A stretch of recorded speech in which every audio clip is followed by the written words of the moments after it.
जानिए कैसे आया भीम में 10,000 हाथियों का बल। पांडुपुत्र भीम के बारे में माना जाता है कि उसमें 10,000 हाथियों का बल था, जिसके चलते एक बार तो उसने अकेले ही नर्मदा नदी का प्रवाह रोक दिया था। लेकिन भीम में यह 10,000 हाथियों का बल आया कैसे, इसकी कहानी बड़ी ही रोचक है। कौरवों का जन्म हस्तिनापुर में हुआ था, जबकि पांडवों का जन्म वन में हुआ था। पांडवों के जन्म के कुछ वर्ष पश्चात पांडु का निधन हो गया।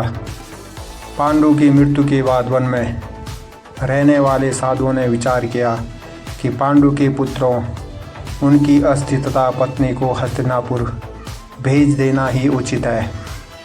इस प्रकार समस्त ऋषिगण हस्तिनापुर आए और उन्होंने पांडु पुत्रों के जन्म और पांडु की मृत्यु के संबंध में पूरी बात भीष्म, धृतराष्ट्र आदि को बताई। भीष्म को जब यह बात पता चली तो उन्होंने कुंती सहित 5 पांडवों को हस्तिनापुर बुला लिया। हस्तिनापुर में आने के बाद पांडवों के वैदिक संस्कार संपन्न हुए। पांडव तथा कौरव साथ ही खेलने लगे। दौड़ने में, निशाना लगाने तथा कुश्ती आदि सभी खेलों में भीम सभी धृतराष्ट्र पुत्रों को हरा देते थे।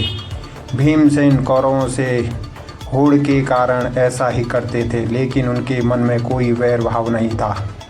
परंतु दुर्योधन के मन में भीमसेन के प्रति दुर्भावना पैदा हो गई। तब उसने उचित अवसर मिलते ही भीम को मारने का विचार किया। दुर्योधन ने एक बार खेलने के लिए गंगा तट पर शिविर लगवाया। उस स्थान का नाम रखा उदककीर्णन। वहाँ खाने पीने इत्यादि सभी सुविधाएं भी थी। दुर्योधन ने पांडवों को भी वहाँ बुलाया। एक दिन मौका पाकर दुर्योधन ने भीम के भोजन में विष मिला दिया। विष के असर से जब भीम अचेत हो गए तो दुर्योधन ने दुशासन के साथ मिलकर उसे गंगा में डाल दिया।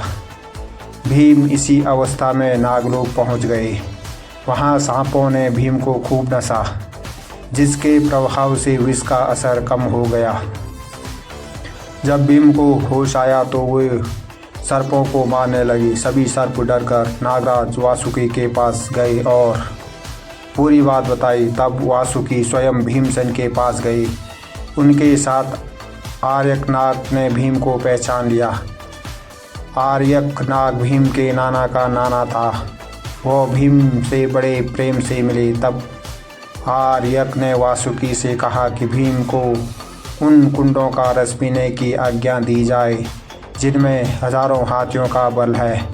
वासुकी ने इसकी स्वीकृति दे दी। तब भीम 8 कुंड पीकर एक दिव्य शैया पर सो गए। जब दुर्योधन ने भीम को विष देकर गंगा में फेंक दिया तो उसे बड़ा हर्ष हुआ। शिविर के समाप्त होने पर सभी कौरव व पांडव भीम के बिना ही हस्तिनापुर के लिए रवाना हो गए। पांडवों ने सोचा कि भीम आगे चले गए होंगे। जब सभी हस्तिनापुर पहुँचे तो युधिष्ठिर ने माता कुंती से भीम के बारे में पूछा। तब कुंती ने भीम के न लौटने की बात कही। सारी बात जानकर कुंती व्याकुल हो गई। तब उन्होंने विदुर को बुलाया और भीम को ढूंढने के लिए कहा। तब विदुर ने उन्हें सांत्वना दी और सैनिकों को भीम को ढूंढने के लिए भेज दिया। उधर नागलोक में भीम 8वें दिन रस पच जाने पर जागे। तब नागों ने भीम को गंगा के बाहर छोड़ दिया।